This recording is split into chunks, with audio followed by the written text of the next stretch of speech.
జిల్లా తిరుచానూరు సమీపంలో ఆదివరాహి అమ్మవారి శక్తిపీఠంపై దాడి జరిగిందన్న వార్త తీవ్ర విచారాన్ని, ఆందోళనను కలిగిస్తోంది. హిందూ దేవాలయంపై, అందులోని దేవతామూర్తులపై జరిగిన ఈ దాడి చాలా బాధాకరమైన విషయం. మీరు తెలిపిన వివరాలు మరియు మీడియాలో వస్తున్న కథనాల ప్రకారం జరిగిన సంఘటనలు ఇవి. స్థలం: తిరుపతి జిల్లా తిరుచానూరు మండలం కొత్తపల్లి రెవెన్యూ పరిధిలోని సర్వే నెం. 46లో కొత్తగా నిర్మిస్తున్న ఆదివరాహి అమ్మవారి ఆలయం.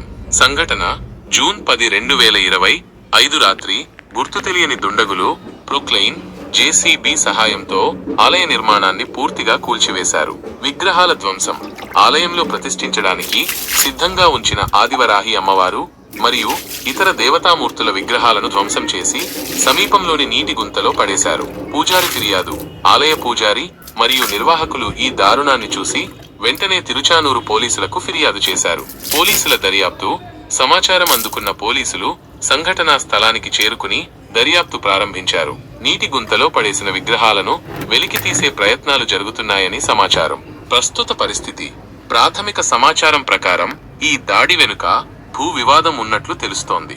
ఆలయ నిర్మాణానికి సంబంధించిన భూమి విషయంలో కొందరితో వివాదాలు నడుస్తున్నాయని స్థానికులు చెబుతున్నారు. అయినప్పటికీ వివాదాలు ఏవైనా చట్టపరంగా పరిష్కరించుకోవాలి, కానీ ఇలా ఆలయాన్ని కూల్చివేసి విగ్రహాలను ధ్వంసం చేయడం తీవ్రంగా ఖండించాల్సిన విషయం. ఈ ఘటన హిందూ సమాజం యొక్క మనోభావాలను తీవ్రంగా దెబ్బతీసింది. మతపరమైన కట్టడాలపై ఇలాంటి దాడులు పునరావృతం కాకుండా నిందితులను కఠినంగా శిక్షించి హిందూ సనాతన ధర్మాన్ని, సంప్రదాయాలను కాపాడాలని మీ ఆవేదనతో మేము ఏకీభవిస్తున్నాం.